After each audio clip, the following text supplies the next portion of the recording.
Сәлем достар, бүгін 126 сабақты өтетін боламыз. Каналымызға міндетті түрде подписаться батырмасын басып, жазылып алыңыздар. Сіздер үшін пайдалы басқа да сабақтар шығып отырады. 31-ші жаттығу өлеңді тыңда, ана тілі. Барлық тілді үйренерсің сен әлі, жігіт болып саналы.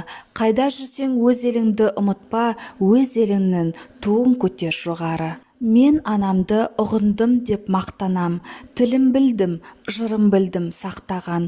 Өз анасын сыйламаған пақырлар, отанын да сыйлап көрген жоқ балам. Ұлым, менің бұл сөзіңе бағарсың, жанар кезде өзіңде от боп жанарсың. Менің қазақ жүрегім дал, тілімді ұқ, ал басқасын өзің тауып аларсың. Сенің ана тілің қай тіл? Менің ана тілім қазақ тілі. Өлең неліктен ана тілі деп аталған?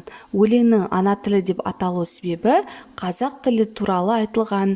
Әр халықтың өз тілі болады, оны сол халықтың өз тілі, яғни ана тілі деп атайды. Өз ана тілін құрметтемеген адам отанын сүйе ала ма?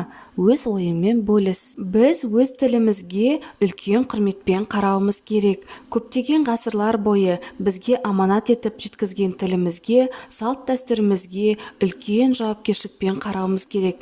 Өз тілін, отанын құрметтемеген адам қадірсіз болады. Себебі өзін сыйламайды деген сөз. Өзге тілдің бәрін біл, өз тіліңді құрметте деген сонан қалса керек. Ақынның менің қазақ жүрегімді ал, тілімді ұқ, ал басқасын өзің тауып аларсың деп неліктен айтқанын топта талқыла. Бұл жерде менің қазақ жүрегімді ал дегені халқымыздың жомарт, кеңпейілді, мейірімді, адамға әрдайым жақсылық ойлап тұратын мінезін айтып тұр.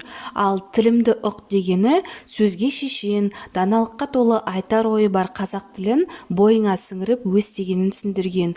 Басқа қасиеттің барлығы осымен бірге қалыптастыруға болады. 32-ші жаттығу көп нүктенің орнына тиісті жалғауларды қойып, мәтінді көшіріп жаз.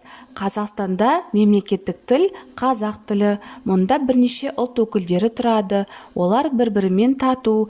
Қазақстан біріккен ұлттар ұйымына мүше болып енді. Жұрнақ жалғанған сөзді тап. Жұрнақ жалғанған сөздер Қазақстан мемлекеттік біріккен сөздері. Шығармашылық үзіліс. 33-ші жаттығу ойлан тап. Тіл сөзі қандай мағынада қолданылған? Бала тілі бал. Бұл жерде кішкентай баланың былдырлап айтқан алғашқы сөздерін айтқан. Тіл қарым-қатынас құралы. Әртүрлі ұлт өкілдерімен сөйлескен кезде оның сөйлеу тілін білсең, түсінісу оңай болады. Жастардың тілін түсіну оңай емес. Жастар жаңартылған жүйемен білім алады. Сондықтан заманға сай бірге дамып отырмаса, тілін түсіну қиындық әкеледі. Сағаттың тілі озып кетіпті. Сағаттың тілі уақыт өткен соң алға жылжиды. 34-ші жаттығу жасырынған мақалды тауып жаз. Жасырынған мақал тіл ақылдың өлшемі.